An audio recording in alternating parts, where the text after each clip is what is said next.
تو گھر والوں کو ترغیب دیں پیر اور جمعرات کے روزے کی، اور ساتھ ساتھ ہفتے میں مہینے میں 3 روزوں کی. یہ سب سے کم درجہ ہے. صحابہ کرام کا معاملہ تو بہت آگے تھا. بعض صحابہ نے پوری زندگی روزے رکھے، موت کا وقت آیا تو رو رہے ہیں. کسی نے پوچھا کیوں رو رہے ہیں؟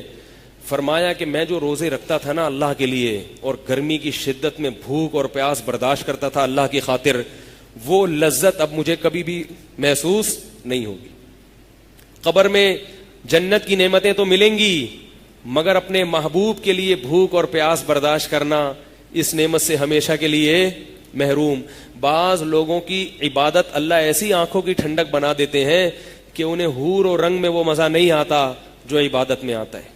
ایک بزرگ کا جب انتقال ہونے لگا تو انہوں نے کہا ان کو نماز میں اتنا مزہ آتا تھا، جیسے نبی نے فرمایا نا قرۃ عینی فی الصلاۃ، میری آنکھوں کی ٹھنڈک اللہ نے نماز میں رکھی ہے.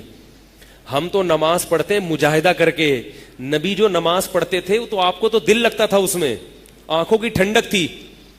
تو بعض اہل اللہ ایسے ہوتے ہیں کہ ان کو عبادت کا ایسا چسکا لگتا ہے اللہ کے لیے عبادت کرنے کا کہ وہ اس پر پریشان ہوتے ہیں کہ جنت میں اللہ نے عبادت کیوں نہیں رکھی.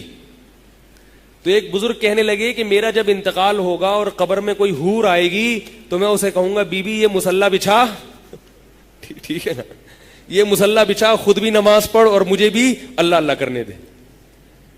وہ تو ابھی حور دیکھی نہیں ہوگی نا انہوں نے، وہ ممکن ہے جب حور دیکھ لیں تو کہیں ٹھیک ہے پڑھیں گے لیکن تھوڑا ٹھہر کے پڑھیں گے ضرور. بہرحال ان کا ایک جذبہ تھا، نماز ان کی آنکھوں کی ٹھنڈک تھی. تو وہ کہہ رہے میں تو کیا کہوں گا مصلی بچھا. اور یہ صحابہ کے ساتھ ہوئے واقعات. ایک صحابیہ نبی صلی اللہ علیہ وسلم کے پاس آئیں، عرض کیا کہ یا رسول اللہ میری شادی ہوئی، میں دلہن بن کے اپنے شوہر کے کمرے میں گئی ہوں، جوان ہوں، مگر میرے شوہر میری طرف آنکھ اٹھا کے نہیں دیکھتے. کیا کرتے ہیں؟ وضو کیا، مصلی بچھایا، پوری رات نماز میں گزار دی، اور صبح سحری کے وقت سحری کھا کے روزہ رکھ لیتے ہیں. وہ یہ سمجھیں کہ شاید یہ نامرد ہیں، یہ ان کو عورت کی طرف حاجت نہیں ہے. نبی صلی اللہ علیہ وسلم کے پاس آئیں، عرض کیا کہ یا رسول اللہ میرے شوہر ایسا کر رہے ہیں. آپ نے ان کے شوہر کو بلایا، پتہ چلا کہ ایسا نہیں ہے، نامرد نہیں ہے. پھر آپ نے ان کو ترغیب دی کہ تم پر تمہاری بیوی کا بھی حق ہے اور اپنی جان کا بھی. لیکن آپ صحابی کا جذبہ دیکھو، دلہن بیٹھی ہوئی ہے مگر مزہ کس میں آ رہا ہے؟ نماز میں مزہ آ رہا ہے، روزے میں مزہ آ رہا ہے. وہ تو اللہ کے نبی نے تنبیہ کی تو پھر بیوی کو وقت دینا شروع کیا. تو یہ وہ لوگ تھے جو عبادت کی لذت پہچان چکے تھے. ایک بہت بڑے تابعی تھے، ان کا جب نکاح ہوا ہے تو جب نکاح ہوا تو جو پہلی رات تھی، رات گزرنے کے بعد جو دلہن کے بھائی تھے وہ اپنے بہنوئی سے ملنے کے لیے آئے. وہ بھی تابعی تھے، وقت کے بہت بڑے محدث تھے. ملنے کے لیے آئے، اپنی بہن سے حالات پوچھے کہ بھئی شوہر کو کیسا پایا تم نے. تو انہوں نے کہا کہ شوہر نے پوری رات کیا کیا ہے؟ نماز.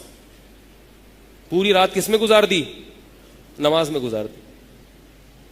تو یہ تم نے کیا کیا؟ کہ جب میں نے دیکھا یہ نماز پڑھ رہے ہیں تو میں نے بھی وضو کر کے. وہ بھی اس زمانے کی نیک خاتون تھی، آج کی ہوتی وہیں سے نکل جاتی، بھائی یہ تو بندہ ہی ٹھیک نہیں ہے، یہ تو مولوی سے میری شادی ہو گئی، ٹھیک ہے نا. ہم نے کہا جب یہ نماز پڑھ رہے ہیں تو میں بھی نماز میں لگ گئی پوری رات. تو بہنوئی سے پوچھا بھائی یہ کیوں؟ بہن ہم نے رخصتی کر کے اس لیے دی ہے کہ تم نمازیں پڑھو ساری رات، اس کو بھی تو وقت دو.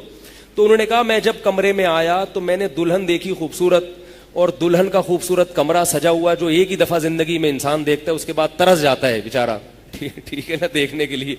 اس کے بعد جو گھر کی حالت ہوتی ہے وہ آپ خود جانتے ہیں کیا ہوتی ہے. بچوں کے پیمپر جگہ جگہ پڑے ہوئے ہوتے ہیں اسی کمرے میں، ادھر بھی بچے نے اپنی مائنیں بچھائی ہوئی ہیں، ادھر بھی مائنیں بچھائی ہوئی ہیں. خیر، تو وہ کہتے ہیں کہ میں جب کمرے میں آیا اتنا خوبصورت میں نے سجا ہوا، کنوارے تھے، جوان تھے، اور اتنی خوبصورت دلہن دیکھی تو مجھے خیال آیا کہ جب یہ دنیا میں اللہ نے لذت کا ایسا سامان رکھا ہے تو جنت میں کیسا ہوگا. اور جنت کی حور جس کو اللہ نے بنایا ہے ہمارے لیے اور اس کے کمرے کو اللہ نے سجایا ہے وہ کیسا ہوگا. تو میں اس کی لالچ میں نماز پڑھنے لگا اور اللہ سے دعا مانگنے لگا کہ اللہ اس جنت سے مجھے محروم نہ کرنا. میں نے کہا یہ تو کہیں بھاگی نہیں جا رہی ہے, یہ تو اپنی بیوی ادھر ہی رہے گی, پہلے اللہ سے وہ مانگ لو.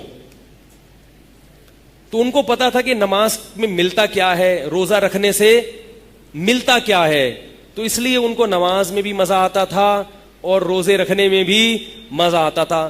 ہمیں نماز, کیونکہ ہماری سب سے محبوب چیز ہے گٹکا, ہماری سب سے محبوب چیز ہے پان, ہماری سب سے محبوب چیز ہے چائے, ہماری سب سے محبوب چیز ہے تمباکو, سگریٹ. ہمیں روزے میں یہ چیزیں نہیں ملتی, لہذا دنیا کا ہر کام کر سکتے ہیں مگر روزہ نہیں رکھ سکتے. تو یار کیسے گزارو, نسوار کے بغیر کیسے میں چلوں گا سارا دن بھائی, گٹکے کے بغیر کیسے چلوں گا. جنت کی حوروں سے محرومی اور گٹکوں پہ اکتفا. تو بھائی ہمت کر لیں, کیا خیال ہے, پیر اور جمعرات کا روزہ اور ایام 20 کا, اور گھر میں سب کو رکھوائیں گے تو ماحول بن جائے گا, بیماریاں ختم ہوں گی. اور یاد رکھو روزہ رکھنے سے کبھی بھی صحت خراب نہیں ہوتی. کوئی ڈاکٹر اگر یہ کہتا ہے نا روزہ رکھو گے تو کمزور ہو جاؤ گے, اسے میرے پاس لائیں, اس ڈاکٹر کو آپ میرے پاس لائیں, میں اس کو اپنی زبان میں انشاءاللہ سمجھا دوں گا. ہمارے نبی نے کبھی ہمیں ایسی بات کا حکم نہیں دیا جو ہماری صحت کے لیے نقصان دہ ہو. ہاں بچوں کے لیے روزے رکھنا نقصان دہ ہے, کیونکہ بچوں کی گروتھ ہوتی ہے, ان کو خوراک چاہیے, کبھی کبھار ان کو رکھوا دیں, ان کو زیادہ روزے نہ رکھنے دیں. میں تو بچوں کو رمضان کے روزے نہیں رکھنے دیتا, اس گرمی میں 2 روزے رکھ لیے بس بہت ہے, پھر وہ جمعے رکھوا دیے عادت ڈالنے کے لیے, جب بالغ ہو جائے تو پھر ہے, کیونکہ وہ گروتھ کا ٹائم ہوتا ہے, اس میں پھر نقصان ہوتا ہے بچوں, اس لیے شریعت نے بچوں کو حکم بھی نہیں دیا. تو یہ تو وہ پیر اور جمعرات کا ہے, اور اسی طرح مہینے میں 3 روزے ہو گئے.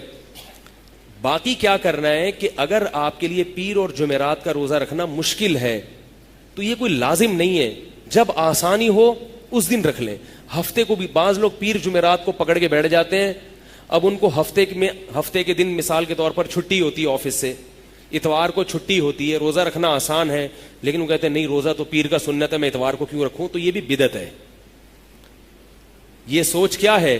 بدعت. ہمارے نبی صلی اللہ علیہ وسلم پیر جمعرات کا اہتمام کرتے, مگر عائشہ فرماتی ہیں کہ آپ صلی اللہ علیہ وسلم کا کوئی خاص دن نہیں تھا, بعض دفعہ روزے رکھنے پہ آتے تو رکھتے چلے جاتے, چھوڑنے پر آتے تو چھوڑتے چلے جاتے. تو کوئی مخصوص دن نہیں ہے. پیر اور جمعرات کی وجہ سے روزہ مستقل چھوڑ دینا یہ غلط ہے. آپ کو جب آسانی ہو جمعے کے دن خاص کر دینا روزے کو, یہ غلط ہے. لیکن اگر جمعے کو آسانی ہے, جمعے کو اس لیے روزہ رکھنا کہ ثواب زیادہ ملے گا, یہ غلط ہے. جمعے کو روزے کا اضافی ثواب نہیں ہے. اسی طرح جمعے کی رات کو عبادت کا اضافی ثواب نہیں ہے. نبی صلی اللہ علیہ وسلم نے فرمایا کہ جمعے کے دن کو روزے کے ساتھ خاص مت کرو اور جمعے کی رات کو عبادت کے ساتھ خاص مت کرو. لیکن اگر کسی کو جمعے کی رات کو عبادت میں سہولت ہے تو وہ عبادت کرے, اس پہ پابندی نہیں ہے. جیسے شب جمعہ میں تبلیغ والے جاتے ہیں تو ساری رات گزارنا ہے مسجد میں, تو اب وہ عبادت کر سکتے ہیں اور اس میں انشاءاللہ ان کو ثواب ملے گا. اور جمعے کے دن اگر کسی کو روزہ رکھنا آسان ہے, چھٹی ہوتی ہے اس دن یا اور کسی وجہ سے, تو وہ جمعے کا بھی رکھ سکتا ہے. تو پیر جمعرات کو رکھنا مشکل ہے تو جس دن چاہیں رکھ لیں. خلاصہ یہ کہ ہفتے میں کم از کم 2 روزے, بولو نا بھائی, رکھ لو, اور مہینے میں 3. اور شوال میں نبی صلی اللہ علیہ وسلم نے 6 روزوں کا حکم دیا.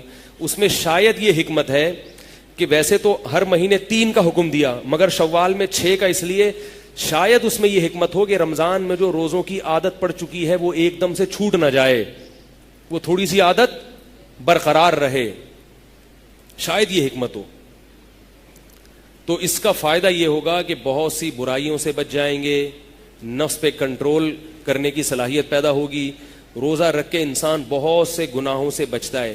اگر کوئی روزہ رکھ کے بھی گناہ کر رہا ہے تو یاد رکھو اگر روزہ نہ رکھتا تو یہ گناہ زیادہ کرتا. بعض لوگ کہتے ہیں کہ روزے سے کہاں گناہ چھوٹتے ہیں, لوگوں کے فون آتے ہیں کہ ہم نے تو روزہ رکھا پھر بھی ہم سے گناہ ہو گیا. تو میں ان سے کہتا ہوں اگر روزہ نہیں رکھتے نا تو یہ اور زیادہ ہوتا. روزہ تو روکتا ہے, ڈھال ہے, اور پھر گناہ سے بچنے کی کوشش بھی کرو. تو اللہ تعالیٰ مجھے بھی عمل کی توفیق عطا فرمائے, آپ کو بھی.